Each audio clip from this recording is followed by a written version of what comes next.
What's up, everybody? It's your boy Zach here from PHG and Gengar, and today's game of the day has nothing to do with Pokemon except the fact that it's a horror game and it's spooky, and I promised my man Gengar he'd be in the video. But today's game of the day is modern for once, Little Nightmares. So, Little Nightmares was developed by Tarsier Studios and is a puzzle platformer adventure horror game, and was released in 2017. So the game got a lot of really high praises because of the gameplay, the sound, and the overall atmosphere that it created when you were playing it. But on the flip side to that, people were kind of pissed off that the gameplay was pretty short. I mean, if you're a loser like me, you sat down and you beat it in like 5 or 6 hours all in one setting. The reality of my life. So in defense of the short gameplay, they did release some DLC called The Secrets of the Mall that has 3 separate adventures that skew away from the main character 6, and they follow this little boy and some gnomes, and they do a bunch of adventures and trying to escape the mall as well. Well, I'm sure you're asking yourself, who is 6? Well, 6 is the main character, and she's this little tiny girl in a yellow raincoat with a lighter and an insatiable appetite. And when I mean insatiable, I mean I'm not really sure what that word means. But at some point, you start to question whether or not 6 is good or evil.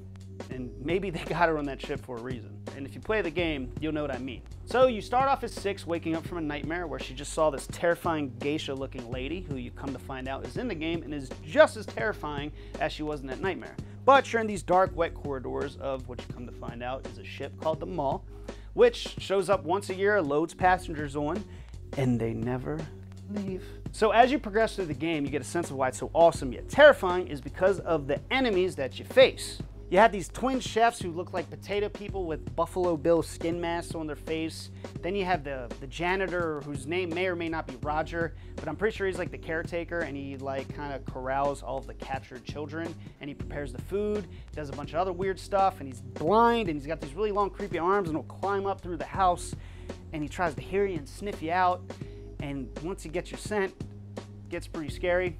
Then you have these weird leech things that aren't really that much of a threat, but they're annoying. But if they get you, they right on you and you're done for.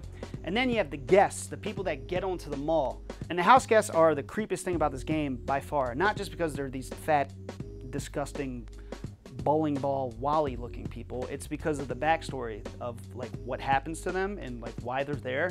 So it's hypothesized science that they're there because they're like cattle for the ship, and they get on there and they start just shoving their fat faces with a bunch of food and wine and stuff until like literally they can't move, and they eventually die. And what happens when they die, they get chopped up and served to the next guests that come onto the boat, and it just keeps on going, and the ship just goes and does its weird cruise, and they get fat and eat, and then they all die, and they chop them all up, and then they pick up more people, and it just keeps on going and just creepy.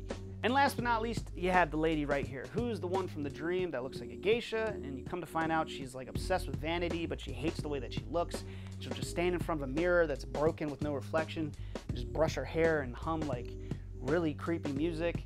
And then you find out that she has these powers and she'll suck the life out of you. That's what she said.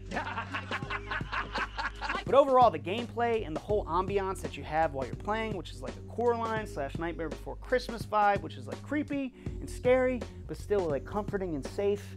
It's not like, you know, Freddy vs. Jason or like Friday the 13th type like slashing them up killer, you're running for your life the whole time. It's awesome, and that's why I give it a PHG score of a 91. Alright guys, me your boy Zach here for PHG, and if you were entertained at all, please don't hesitate to drop a like, leave a comment, talk about some other horror games that you like to play in the past, or a game that you'd like to see us do a game of the day on in the future. And if you're feeling really saucy, hit that share button. See you next time. Peace.